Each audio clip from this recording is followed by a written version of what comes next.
ಇದನ್ನು ನೀವು ಮಿಸ್ ಮಾಡದೆ ಹಾಕಲೇಬೇಕು.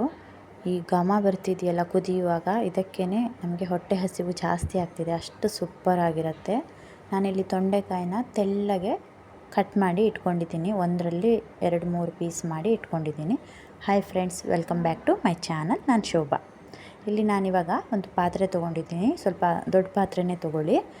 ಇದಕ್ಕೆ ನಾನಿವಾಗ ತೊಂಡೆಕಾಯಿ ಕಟ್ ಮಾಡಿರೋದು ಮತ್ತು ಸ್ವಲ್ಪ ಉಪ್ಪು, ಸ್ವಲ್ಪ ಜಾಸ್ತಿನೇ ನೀರನ್ನು ಹಾಕಿ ಬೇಯಲಿಕ್ಕೆ ಇಡ್ತಾ ಇದ್ದೀನಿ. ಇದು ಚೆನ್ನಾಗಿ ಬೇಯಲಿ. ಈ ಕಡೆ ನಾವು ಫಸ್ಟು ಈ ಸ್ಪೂನಲ್ಲಿ ನಾನಿವಾಗ 2 ಸ್ಪೂನ್ ಆಗೋಷ್ಟು ಅಕ್ಕಿನ ತೊಗೊಂಡು ಸಣ್ಣ ಉರಿಯಲ್ಲಿ ಚೆನ್ನಾಗಿ ಹುರ್ಕೊಳ್ತಾ ಇದ್ದೀನಿ. ಸಣ್ಣ ಉರಿಲೇ ಹುರ್ಕೊಳ್ಳಿ, ಕಪ್ಪಾಗಲಿಕ್ಕೆ ಬಿಡಬೇಡಿ. ಹುರ್ಕೊಂಡ್ಬಿಟ್ಟು ಇದನ್ನು ಸಪ್ರೇಟಾಗಿ ಒಂದು ಪಾತ್ರೆಯಲ್ಲಿ ಹಾಕಿ ತೆಗೆದಿಡ್ತಾ ಇದ್ದೀನಿ. ಒಂದು 10 ನಿಮಿಷ ಅದು ತಣ್ಣಗಾಗಬೇಕು, ಅದಕ್ಕೆ ತೆಗೆದಿಡಿ. ಈ ಕಡೆ ನಾವಿವಾಗ ಮತ್ತೆ ಇದೇ ಸ್ಪೂನಲ್ಲಿ ನಾನು 2 ಸ್ಪೂನ್ ಆಗೋಷ್ಟು ಕೊತ್ತಂಬರಿನ ತೊಗೊಂಡು ನೀಟಾಗಿ ಹುರ್ಕೊಳ್ತಾ ಇದ್ದೀನಿ.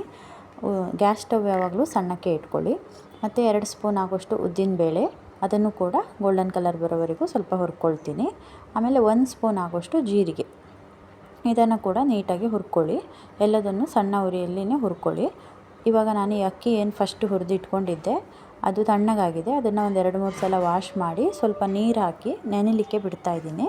ಈ ಕಡೆ ಮಸಾಲ ನಾವೇನು ಹುರ್ಕೊಂಡಿದ್ವಿ, ಉದ್ದಿನಬೇಳೆ, ಜೀರಿಗೆ ಮತ್ತು ಕೊತ್ತಂಬರಿ, ಒಂದು 5-6 ಬೆಳ್ಳುಳ್ಳಿ, ಅಚ್ಚ ಖಾರದ ಪುಡಿ, ಅರಿಶಿನ ಪುಡಿ, ಉಪ್ಪು, ಇದಿಷ್ಟನ್ನು ತೊಗೊಂಡು ಒಂದು 4-5 ಸ್ಪೂನ್ ಆಗೋಷ್ಟು ಹಸಿ ಕಾಯಿನ ತೊಗೊಂಡು ಅದಕ್ಕೆ ಹುರಿದಿರುವಂತಹ ಎಲ್ಲ ಮಸಾಲ, ಅಕ್ಕಿ ಮಾತ್ರ ಹಾಕಿಲ್ಲ, ಬೇರೆ ಎಲ್ಲ ಮಸಾಲೆಗಳನ್ನು ಹಾಕಿಬಿಟ್ಟು ನಾನಿವಾಗ ಒಂದು ಸಲ ರುಬ್ಕೊಳ್ತೀನಿ.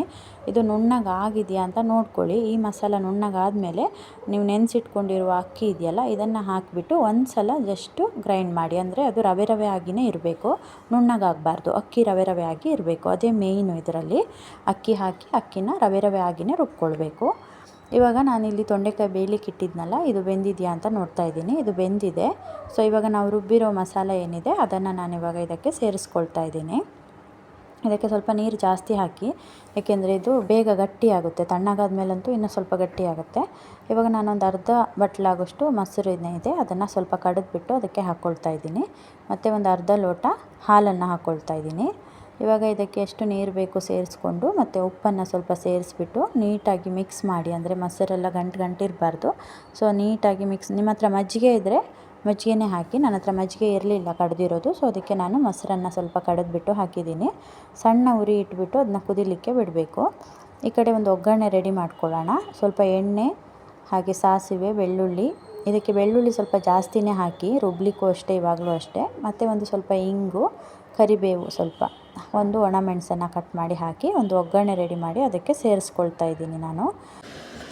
ಇದನ್ನು ನೀವು ಬಾಳೆಕಾಯಿ, ತೊಂಡೆಕಾಯಿ, ಹಾಗೆ ಬೇರೆ ತರಕಾರಿಯಿಂದನೂ ಮಾಡ್ಕೋಬಹುದು. ಬೆಂಡೆಕಾಯಿ, ಅದಂದರೆ ಇದಕ್ಕೆ ನಾವು ಬೋರಿ ಅಂತ ಹೇಳ್ತೀವಿ. ಬಟ್ ನೀವೇನಂತ ಕರಿತೀರಾ ಅಂತ ಕಮೆಂಟ್ ಮಾಡಿ. ಮತ್ತು ಒಂದು ಸಲ ಟ್ರೈ ಮಾಡಿ ನೋಡಿ, ತುಂಬ ಚೆನ್ನಾಗಿರುತ್ತೆ. ನನಗಂತೂ ತುಂಬ ಇಷ್ಟವಾದ ಒಂದು ಸಾಂಬಾರಿದು. Thank you for watching. Next ವೀಡಿಯೋದಲ್ಲಿ ಸಿಗೋವರೆಗೂ ಬಾಯ್ ಬಾಯ್.